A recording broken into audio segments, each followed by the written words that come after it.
बिस्मिल्लाहिर्रहमानिर्रहीम। अस्सलाम वालेकुम नाजरीन, आप देख रहे हैं सीधी बात बीनर सलीम के साथ। NA-249 में हारने वाली PMLN को वक्ती तौर पर एक रिलीफ मिलता हुआ दिखाई दे रहा है और वो रिलीफ है NA-249 कराची में, जहां पर ज़िमनी इलेक्शन हुआ वहां पर अब रीकाउंट होने जा रहा है। जुमेरात को सुबह 9 बजे तमाम पार्टीज़ को, तमाम पॉलिटिकल पार्टीज़ को जिन्होंने इलेक्शंस के अंदर पार्टिसिपेट किया, उनको RO ऑफिस के बाहर पहुंचने का कह दिया गया है। पाकिस्तान की तारीख में at least in the recent times हमें ये पता चलता है कि रीकाउंट से कुछ खास फ़ायदा होता नहीं है, लेकिन फिर भी इसीलिए मैं इस चीज़ को PMLN के लिए एक वक्ती तौर पर रिलीफ तस्वर करूंगी। बहरहाल देखना यह है कि क्या लक PMLN की काम करती है, बिल्कुल वैसे जैसे डस्का में उनका एक लक, एक फ्लूक चल गया और रिकाउंट किया, पूरा का पूरा रीपोल हो गया। लेट्स सी कि यहाँ पर अगर रिकाउंट होता है तो क्या PMLN को कोई फ़ायदा मिलता है कि नहीं मिलता। लेकिन इंटरेस्टिंग चीज़ क्या है कि पाकिस्तान के अंदर जितनी भी पॉलिटिकल पार्टीज़ हैं वो सब इलेक्शन कंटेस्ट करना चाहती हैं। अच्छी बात है, सियासी पार्टीज़ हैं, इलेक्शन ही कंटेस्ट करेंगी, लेकिन सब साफ और शफाफ इलेक्शंस भी कराना चाहते हैं। हर इंतखाब से पहले, हर बाई इलेक्शन से पहले, हर जनरल इलेक्शन से पहले हर पॉलिटिकल पार्टी आकर के हमें यह बताती है कि वो इलेक्टोरल रिफॉर्म्स लाएंगे। इलेक्टोरल रिफॉर्म्स में कितना इंटरेस्टेड हैं, इस्लाहात करना चाहते हैं, उसमें कितना ज़्यादा वो इंटरेस्टेड है। लेकिन हर पार्टी अपनी मर्जी से, अपनी मंशा से, अपनी कन्वीनियंस से इस्लाहात करना चाहती है। इमरान खान साहब भी अब जैसे इस्लाहात करना चाहते हैं, उसके लिए उनको पाकिस्तान पीपल्स पार्टी और PMLN की सपोर्ट चाहिए। लेकिन PMLN का अगर मैं आपको स्टेटस बता दूं तो PMLN ये मानती है कि RTS की सूरत में वो टेक्नोलॉजी का इस्तेमाल देख चुके हैं। सो वो चाहते हैं भाई आप अपना पेपर वर्क कंप्लीट करें, इस्लाहात वगैरह देखा जाएगा। मुझे नहीं लगता कि जो वो इस्लाहात के लिए इस हुकूमत के साथ एट द मोमेंट बैठने के लिए तैयार हैं। अगर हम पाकिस्तान पीपल्स पार्टी की बात करें, बिलावल भुट्टो जरदारी साहब हमेशा की तरह बहुत क्लियर हैं इस मुद्दे पर भी, और वो इस क्लैरिटी का मुजाहरा ये कहकर करते हैं कि जी वो सिर्फ उस इलेक्टोरल रिफॉर्म का हिस्सा बनेंगे जिसके अंदर एस्टैब्लिशमेंट का रोल नहीं होगा। कन्फ्यूजन की अगर मैं बात करूं तो अनफॉर्चुनेटली शायद मेरे PMLN के दोस्तों को ये बात पसंद ना आए, लेकिन ये सच है कि PMLN जिस कन्फ्यूजन का शिकार है, तमाम PDM में इस वक्त जितनी जमातें हैं सबसे ज़्यादा कन्फ्यूज उस पर PMLN है। उसकी वजह यह है कि एक टाइम पर PMLN जो है वो हुकूमत गिराना भी चाहती है लेकिन इस्तीफे भी देना नहीं चाहती। PMLN ये चाहती है कि हुकूमत अपने 5 साल पूरे करे और उसको एक्सपोज भी करना चाहती है। इंटरेस्टिंग चीज़ ये है कि PMLN के मुताबिक हर इलेक्शन जो अभी हो रहा है वो इंजीनियर्ड इलेक्शन है PMLN के खिलाफ, लेकिन वो हर इलेक्शन कंटेस्ट भी कर रहे हैं। बड़ी यकसुई, बड़ी वाइब्रेंसी के साथ अपने कैंडिडेट्स भी खड़े करते हैं, उनकी कैंपेनिंग भी करते हैं। और रिसेंट टाइम्स में मरियम नवाज साहिबा खुद जाती रही हैं जगह जगह कैंपेन करने के लिए और उनकी सीनियर लीडरशिप जाती रही है। सो इस कंफ्यूजन का तोड़ भी हम जानने की कोशिश करेंगे और हम ये भी जानने की कोशिश करेंगे कि जो इलेक्टोरल रिफॉर्म्स हैं वो आखिर पाकिस्तान में इस टेन्योर में हो भी पाएंगे कि नहीं हो पाएंगे। एंड क्योंकि सीनियर लीडरशिप है दोनों पॉलिटिकल पार्टीज की मेरे साथ, तो PDM पे भी हम हल्की फुल्की बात करेंगे जितनी बच्ची कुछ PDM रह गई है। कमर जमा खैरा साहब है मेरे साथ, पाकिस्तान पीपल्स पार्टी को रिप्रेजेंट कर रहे हैं, अस्सलाम वालेकुम, खुश आमदीद। खुरम दस्तगीर साहब हैं, PMLN को रिप्रेजेंट कर रहे हैं, both from the opposition benches, अस्सलाम वालेकुम, खुश आमदीद। प्रोग्राम के अगले हिस्से में हमें पाकिस्तान तहरीक इंसाफ से उस्मान डार साहब भी ज्वाइन करेंगे, उनसे भी हम बात करेंगे। लेकिन let's start the show with Khurram साहब। खुरम साहब अस्सलाम वालेकुम, बहुत बहुत शुक्रिया ज्वाइन करने के लिए। सर कन्फ्यूजन तो बहुत ज़्यादा है, NA-249 से शुरू कर लेते हैं। मैंने तो कन्फ्यूजन की पूरी लिस्ट बता दी आपके फॉलोवर्स को, आपके देखने वालों को, हम एंकर्स को भी, कि आखिर PMLN चाहती क्या है। लेकिन let's start from Karachi. Recount हुआ, फॉर एग्जाम्पल हाइपोथेटिकली स्पीकिंग आप ज्यादा मार्जिन से हार गए तो फिर क्या होगा? हम नताइज को कबूल कर लेंगे और आगे बढ़ेंगे। All right. और आपको मिसट्रस्ट क्यों है सिंध की पुलिस पर, जहाँ पे आपने ये क्लेम किया कि तमाम जितने भी कागजात हैं वो फौज के पास होने चाहिए, और फिर बाद में उस बयान को चेंज किया गया। आज मैं सुन रही थी शायद खाकान अब्बासी साहब को, मिफ्ता इस्माइल साहब को, वो कह रहे थे नहीं हमें फौज का लफ्ज़ इस्तेमाल नहीं करना चाहिए था, रेंजर्स कहना चाहिए था। मिसट्रस्ट किस चीज़ पर है सिंध हुकूमत पर? जी मिसट्रस्ट नहीं, सिंध हुकूमत पे उस वक्त एक NA-249 में हम जो पार्टीज PDM में इकट्ठे हैं एक दूसरे के बिलमुकाबिल थे उस इंतखाब को जीतने के लिए, तो मुखासमत के वक्त ज़रूर जज्बात तेज़ हो जाते हैं। लेकिन अब जब कि हमें ये अपने सामने मतमा नज़र ये होना चाहिए कि हम एक दूसरे के मुखालिफ तो ज़रूर हैं पर दुश्मन नहीं हैं। दुश्मन कोई और है पाकिस्तान में जमहूरियत का और आइन की अमलदारी का, तो वो जहन में रखना चाहिए। उसके मुताबिक हमें अपनी सियासी गुफ्तगू भी करनी चाहिए। पिछले दिनों में ज़ाहिर है इंतखाब था, उससे पहले PDM में भी कुछ तलखी हुई, लेकिन ये तलखी जो है अब हम इसे आगे बढ़कर एक दफ़ा फिर मुत्तहिद होकर इस जो हाइब्रिड निज़ाम है उसका मुकाबला करना है, क्योंकि वो असल इशू वो है जिसके तहत 2018 के इलेक्शन को चुराया गया बहुत मेजर मैनिपुलेशन करके, और वो जो तजर्बा है वो आज तक उसने अजहान को तलख किया हुआ है और सोच को तलख किया हुआ है। तो हम यही कोशिश कर रहे हैं कि हम आगे बढ़ें, और ये जो इश्यूज हैं इलेक्शन के, ये बात बड़ी क्लियर है कि आपके नाजरीन को मालूम होना चाहिए कि पाकिस्तान की तारीख की सबसे बड़ी और जामे इस्लाहात जो हैं वो मुस्लिम लीग नून ने अपने दौर में की थी। जो इलेक्शन एक्ट आया था 2017 जो कि मुकम्मल तौर पे कंसेंसस से पास हुआ था, क्योंकि उससे पहले भी दर्जनों मीटिंग्स हुई थी जिसमें तमाम पार्टियों के लोग मौजूद थे, और वो जो पूरा एक कॉम्प्रिहेंसिव रिफॉर्म था। लेकिन अब जाहिर है इशू ऐसे खड़े हो जाते हैं ना जी कि आप कानून में ये नहीं लिख सकते कि हुक्मरान पार्टी प्रिजाइडिंग अफसरों को अगवा नहीं करेगी, या जो सूबाई हुकूमत है वो अपने जो प्रिजाइडिंग अफसर है उनको अगवा नहीं करेगी। ज़ाहिर ये तो नहीं लिखा जा सकता ना, ये वैसे ही कानून के खिलाफ है। या ये नहीं लिखा जा सकता कि अच्छा जी प्रिजाइडिंग अफसर जो हैं वो आरओ के दफ्तर जाते जाते किसी के फार्म हाउस पर नहीं चले जाएंगे। तो जो एक्चुअल इशूज हैं वो दो तीन ही हैं। पहला इशू तो बड़ा क्लियर है कि जी हमें इस बात पे वाज़े होना चाहिए कि जो इंतखाबात के नताइज में ताख़ीर है उसका कोई ना कोई अब तरीक़ेकार हमें सोचना है। वो बड़ा ये इशू बार बार उठ रहा है। दूसरा जिसकी तरफ बिलावल साहब ने इशारा किया और मैं उनसे एग्री करता हूँ कि इस्टेब्लिशमेंट की जो चीज़ है वो भी कानून में नहीं लिखी जा सकती कि जी कानून में हम लिख दें कि जी पाकिस्तान में इस्टेब्लिशमेंट की कोई अमलदारी नहीं हो। आप लोग पीपल्स पार्टी को नया इस्टेब्लिशमेंट का सिलेक्टेड कह रहे हैं, और साथ ही आप ये कह रहे हैं कि जो बिलावल साहब ने कहा मैं उससे एग्री करता हूँ। इसको जरा क्लियर कर दीजिए, मैं फिर कायरा साहब के पास जाना चाहूंगी। जी जी मैं यही कह रहा हूँ कि पिछले जो एक महीने में एक तलख गुफ्तगू हुई है, इल्ज़ामात दोनों तरफ से आए हैं। मैं अपनी पार्टी में बड़ी जिम्मेदारी से बात करना चाहता हूँ कि हमें इन तलख गुफ्तगू जिसका किसी पार्टी को कोई फ़ायदा नहीं हुआ, हमें आगे बढ़ना है, क्योंकि असल मकसद ये है जिसको हम मुस्लिम लीग नून में कहते हैं वोट को इज्जत दो, कि पाकिस्तान के अवाम बैलेट बॉक्स में जो अपनी राय का इजहार करें वही राय नताइज बन के बाहर आए और उसी राय के नतीजे में हुकूमतें बने। ये हमारा असल मकसद है, और उस राय को जो बैलेट बॉक्स के अंदर पाकिस्तान के अवाम का एक मुकद्दस अमानत है, वो मुकद्दस अमानत जो है उसी के जरिए हुकूमतें बने, मैनिपुलेशन के जरिए हुकूमतें ना बने। सर 6 तारीख को बात खत्म हो जाएगी, हर हंसी खुशी आप आगे बढ़ जाएंगे बिल्कुल वैसे जैसे मैं अभी कायरा साहब की तरफ आगे बढ़ रही हूँ। उसके बाद तो इस चीज के ऊपर कोई डिबेट नहीं होगी NA 249 पे, व्हाटएवर हैपेंस ऑन 6th। जी इसमें हमें जो हमारे उम्मीदवार हैं, जिससे मैंने कहा उनके जो उम्मीदवार होता है उसके जो एक पर्सनल उसके अंदर स्टेक होता है, उनके जज्बात, लेकिन मुझे यकीन है कि बहुत हद तक इस पर अब कंसेंसस है पार्टी में कि परसों जब ये काउंट हो जाता है, रिप्रेजेंट वो PMLN को करते हैं, देर लगती है, so PMLN has to decide कि what is going to happen on 6th, and I got your take. just be with me, just be with me. तो वो 6 तारीख को जो भी नतीजा होगा सबके सामने होगा, शफाफ होगा, उसे हम कबूल करेंगे। ठीक है, मुझे यहाँ पर एक वक्फा लेना है, एक छोटा सा ब्रेक लेते हैं, ब्रेक के बाद वापस आएंगे तो डिस्कशन को तीनों पैनलिस्ट के साथ यहीं से रिज्यूम करेंगे। Will be back in a bit.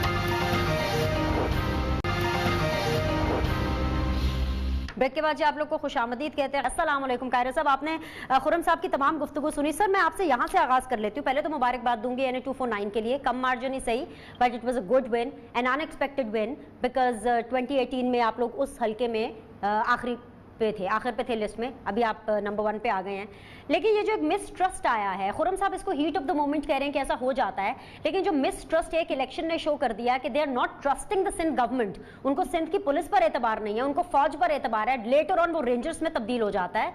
सो आप नहीं समझते कि this is a big call for you कि आप लोगों के जो दोनों personal relation and political relations कहाँ स्टैंड करते हैं कि अगर उनको आपकी सिंध गवर्नमेंट पे ट्रस्ट नहीं है? बहुत शुक्रिया विनेश। में सिंध गवर्नमेंट इलेक्शन हुआ, इलेक्शन में अक्सर पार्टी जीत गई। उसकी कई सारी वजूहात हैं, ऐसा ही नहीं जीत गई।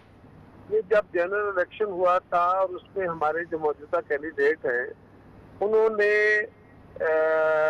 वहाँ के वाउडा साहब जो उम्मीदवार जीते थे, जिनको जितवाया गया था, उनको पिछले 3 साल फॉलो किया अदालतों में, ट्रिब्यूनल्स में, हल्के के साथ इंटैक्ट रहे, हल्के के कई सारे काम वाम कराते रहे, हमारी पार्टी वहां पे इंटच रही, इसके और बहुत सारी रीजन है। फिर इलेक्शन हुआ, 276 पोलिंग स्टेशन हैं, उन 276 पोलिंग स्टेशन पे किसी एक जगह किसी ना खुशगवार वाकये का कोई रिपोर्ट नहीं हुआ। मीडिया में कोई लड़ाई, कोई हैंकी फैंकी रिपोर्ट नहीं हुई। जिस तरह डस्का में तो सुबह से ये रिपोर्टिंग शुरू हो गई थी। उसके बाद किसी प्रिजाइडिंग अफसर की तरफ से कोई बयान नहीं, कोई प्रॉब्लम नहीं। जहां तक हमारे दोस्तों की ये राय आई, प्रॉब्लम आया कि जी इलेक्शन रिजल्ट लेट क्यों हुआ। हाँ, ये एक अच्छा सवाल है, इसको बिल्कुल देखना चाहिए, हमें भी ये तहफ़्फ़ुज़ था। लेकिन जब बाद में इस पर रजिस्ट्री सोचा गया, देखा गया, तो पाकिस्तान का कोई इलेक्शन ऐसा नहीं है जो 10-12 घंटे से पहले उसका ऑफिशियल रिजल्ट आ सके। उसकी वजूहात क्या होती है?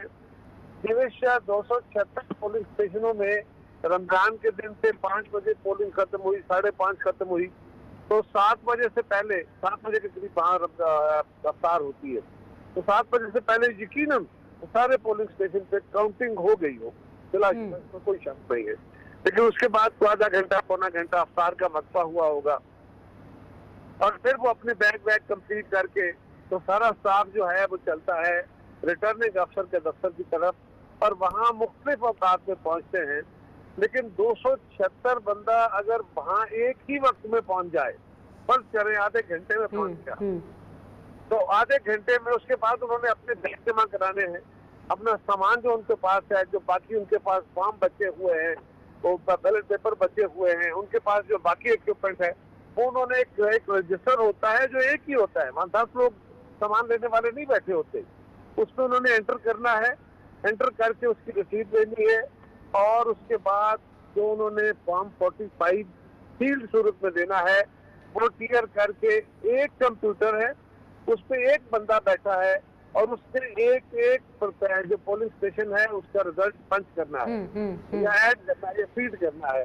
वो जो 30 बंदे वहाँ पे कैंडिडेट हैं, अगर किसी का 0 भी वोट है तो उसमें 0 लिखना है, और अगर किसी गलती का इम्कान ना हो वेरीफाई करके आगे चलना है।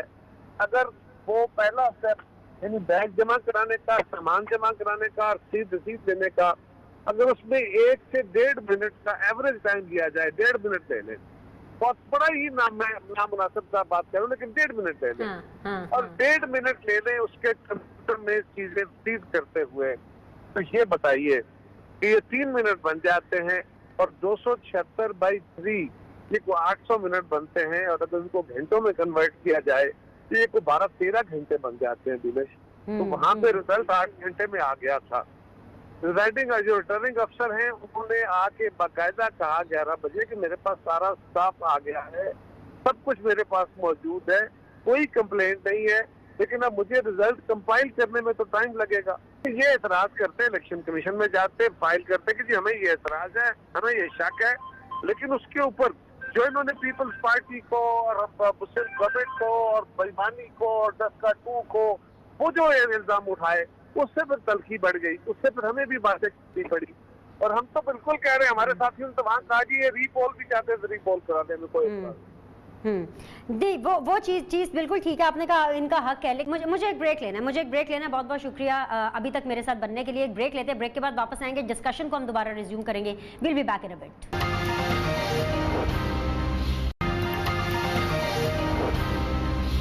ब्रेक के बाद जी आप लोग को खुशामदीद कहते हैं। कमर जमा खैरा साहब हमारे साथ थे, उनसे गुफ्तगू चल रही थी। मेरे साथ मौजूद हैं जो खुरम दस्तगीर साहब, आपसे थोड़ी देर में उस्मान डार साहब भी हमारे शो का हिस्सा होंगे, उनसे भी हम इस्लाहात के बारे में बात करेंगे। लेकिन आई एम श्योर कि खुरम दस्तगीर साहब कायरा साहब के कमेंट्स के ऊपर बहुत कुछ कहना चाह रहे होंगे।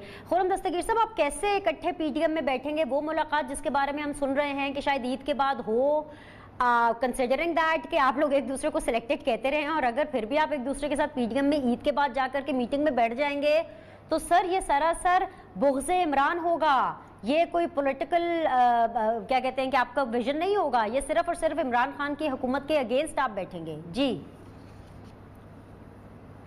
पॉलिटिकल विजन ये है कि हमें पाकिस्तान के 22 करोड़ अवाम को इस नालायक और नाअहल हुकूमत से नजात दिलानी है, जिसकी वजह से अब गरीबों की, पहले तो कहते गर्दन तोड़, अब तो जिस्मों के टुकड़े हो गए। इतनी बड़ी महंगाई हुई है, इतनी कातिल महंगाई हुई है।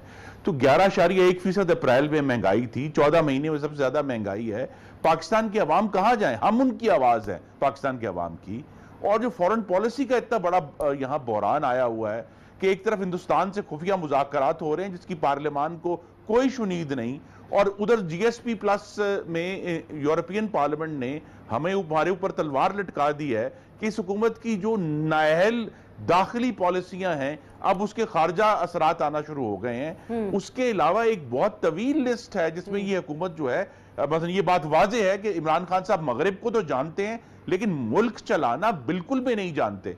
और इसीलिए इनको जो NA 249 की डिस्कशन हुई है उसमें सबसे अहम बात यह नहीं है कि पीपल्स पार्टी फर्स्ट है और हम सेकंड है। सबसे अहम बात यह है कि कराची के अवाम ने हुक्मरान पार्टी को उठाकर 5वें दर्जे पर फेंक दिया कि भाई आप तो यहां से जाएं, उसके बाद भी हम देखते रहेंगे। तो यहां एक ऐसी हुकूमत हमारे सामने है जिसको रेजिस्ट करना, जिसकी बजामत करना, जिसकी ये कोशिश जिसने पाकिस्तान को एक बहुत ही गहरे बहरान में लपेट दिया है, ये असल मकसद है। और इसमें जो है वो अब जितनी पार्टियां हमारे साथ इकट्ठी होंगी चारों सूबों से, एक पाकिस्तान मुत्तहिद होकर जब इसकी मज़ामत करेगा तो पाकिस्तान के आने वाला जो मुस्तकबिल है आईनी, जमहूरी और मुआशी तौर पर वो खुशहाल और बेहतर होगा। I got your point. इंशाल्लाह अल्लाह करे ऐसा ही हो जैसा खुरम साहब आप ये कह रहे हैं। डॉक्टर साहब अस्सलाम वालेकुम, बहुत बहुत शुक्रिया। डॉक्टर साहब, वैसे एक बात है, आप इस्लाहात तो करना चाहते हैं लेकिन आप भी सिर्फ अपने मतलब के लिए इस्लाहात करना चाहते हैं। आपने देखा डस्का में आप हार गए, पंजाब में आप हार गए, कराची में आप हार गए, खैबर पख्तूनख्वा में आप हार गए। आपने कहा पाकिस्तानी तो आपको वोट ही नहीं कर रहे हैं, तो अब ओवरसीज पाकिस्तानियों को ले आओ, उनको वोट का हक दे दो ताकि उनके वोट से आपकी पार्टी इलेक्शन जीत जाया करे। लेकिन सर आप ये करेंगे कैसे? पीपल्स पार्टी PMLN इतनी आसानी से आपके साथ बैठने के लिए तैयार नहीं है। देखिए बिनिश, हम इंतखाबी इस्लाहात बात तो 2013 इलेक्शन के बाद भी कर रहे हैं, हम कोई आज नहीं कर रहे हैं, सेनेट इलेक्शन से नहीं कर रहे। 4 हल्के जो प्राइम मिनिस्टर इमरान खान अपने साथ के, उसमें मेरा भी सियालकोट का हल्का था और वो हल्का सुप्रीम कोर्ट के कहने पे खुल गया। जब वो हल्का खत्म करें फिर इजाजत लें। कचरा था, रद्दी के कागज निकले, थैले गए थे, मर्दों के पोलिंग स्टेशंस के थैलों में से बिनिश औरतों के वोट निकल रहे थे, औरतों वालों में से मर्दों के निकल रहे थे। तो ये इलेक्शन के जो हालात हैं ये तो मीडिया के भी सामने है, कौन के भी सामने है। तभी प्राइम मिनिस्टर इमरान खान ने कहा 4 हल्कों की बुनियाद पर अगला इलेक्शन फेयर एंड फ्री हो, आए बैठे मिलकर बात करें। देखिए बात यह है कि जब तक आप इलेक्शन कमीशन ऑफ पाकिस्तान को फाइनेंशियल ऑटोनॉमी नहीं देंगे, इतना एम्पावर नहीं करेंगे कि वो अपने बलबूते पे पाकिस्तान में इलेक्शन करे, जब तक वो 22 की बैसाखियां लेंगे प्रिजाइडिंग ऑफिसर की शक्ल में जो कि टीचर्स हैं। जस्का में क्या हुआ? जस्का में यही कहा जी के प्रिजाइडिंग ऑफिसर इनके हैं। 249 में अब सिंध गवर्नमेंट पे इल्जाम तराशी हो रही है जी, प्रिजाइडिंग ऑफिसर उनके थे। पाकिस्तान की तारीख में बीनिश ये पहला इलेक्शन है 249 जिसमें सारे उम्मीदवार कह रहे हैं हम जीते हैं। पहले नंबर वाला भी क्लेम कर रहा है और छठे नंबर वाला भी जीत क्लेम कर रहा है, 5वें वाला भी, तीसरे वाला भी। हम तो सुनते आए हैं जी रनर अप कह रहा है मेरे साथ धांधली हो गई है। आज फिर आपने देखा सारे का सारा रीपोल कर, उन्होंने कहा कि रिकाउंट करें। मैं ख्वाजा आसिफ के सामने इलेक्शन लड़ा, मेरे अगले दिन 26 जुलाई को दोपहर 4 बजे 32 के करीब पोलिंग प्रिजाइडिंग ऑफिसर गए थे, लेके आए बैग्स, उसमें मेरे 10,000 वोटों से मुझे उन्होंने उन बैग्स में से हराया। ओवरऑल में 12 के हारा, 8,000 मेरे वोट रिजेक्ट थे।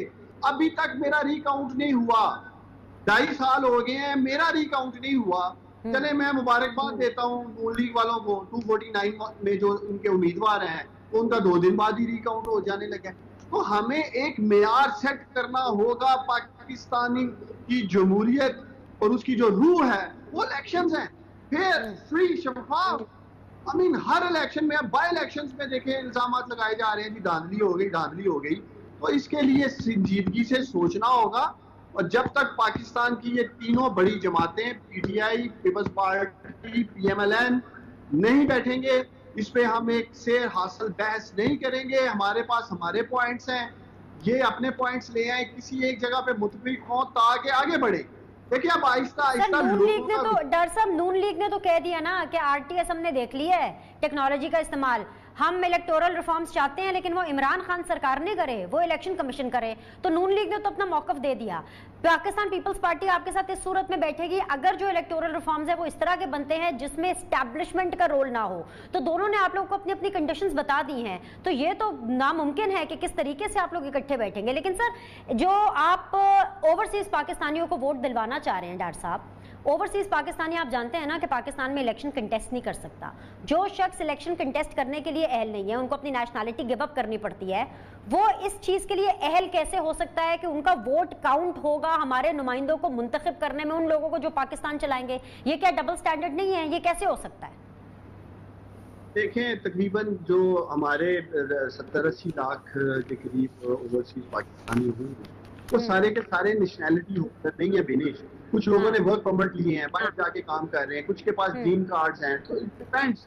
दूसरी तरफ यही वो हमारे, मैं सलाम पेश करता हूँ इन ओवरसीज पाकिस्तानियों को जो 20 अरब डॉलर से ज्यादा हर साल आपको भेज रहे हैं बाहर से कमा कर, जिससे आपकी इकोनॉमी चल रही है, मुआशरत चल रही है। मुआशरत में बहुत बड़ी सपोर्ट है इन्हीं ओवरसीज पाकिस्तानियों की वजह से। मुआशरत में रीढ़ की हड्डी का ये लोग किरदार अदा करते हैं। सर, इंडिया में इससे ज्यादा भेजते हैं जितने हमारे मुल्क में भेजते हैं। इंडिया में उनके एनआरआई इससे ज्यादा भेजते हैं, लेकिन भारत के अंदर एक एनआरआई प्रॉपर्टी नहीं खरीद सकता। जी, मुकम्मल कर ले बात।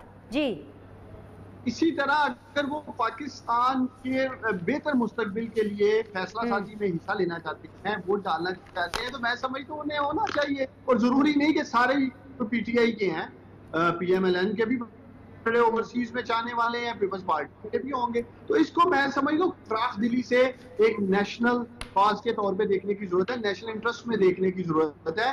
कब तक हम ये खेलेंगे? बस मैं सुना था खुर्रम दस्तगीर साहब को कि ये बार बार क्या कहते हैं, बात करते हैं जी हुकूमत नाअहल हो गई है, हुकूमत नाकाम हो गई है। ये इन लोगों का टीवी की हद तक की बयानी है, अभी तक ये अवाम में तो कन्वर्ट नहीं कर सके। क्या हाल हुआ? पीडीएम पाश होके रह गई है। किधर है खुर्रम दस्तगीर से पूछता हूँ आज पीडीएम? क्योंकि अवाम ने रद्द कर दिया ना। हम अगर तहरीक लेके आए थे, हम अगर यहाँ आगे आए थे, तो हमारे साथ पाकिस्तानी कौम थी। यहाँ आपने देखा कि लाखों के मजमे थे मीनारे पाकिस्तान में, 11 जमातें नहीं मिलके जलसे कर रही थी। इमरान खान सिंगल हैंडेडली मीनारे पाकिस्तान मार रहा था। आपके सामने ये इस्लामाबाद का क्या कहते हैं सड़कें हैं। ठीक है डॉक्टर साहब, वक्त मेरे पास कम है, आपका पॉइंट आ गया, वरना इसके ऊपर और बहस की जाती, लेकिन किसी और दिन के लिए बहस रख लेंगे फॉर द टीवी शो। आज के लिए बहुत बहुत शुक्रिया। कायरा साहब ने हमें ज्वाइन किया, उनका शुक्रिया। खुर्रम दस्तगीर साहब ने हमें ज्वाइन किया, उनका शुक्रिया। तीनों मेहमानों का शुक्रिया। इंशाल्लाह ताला आप लोगों से कल मुलाकात करेंगे। अल्लाह हाफिज।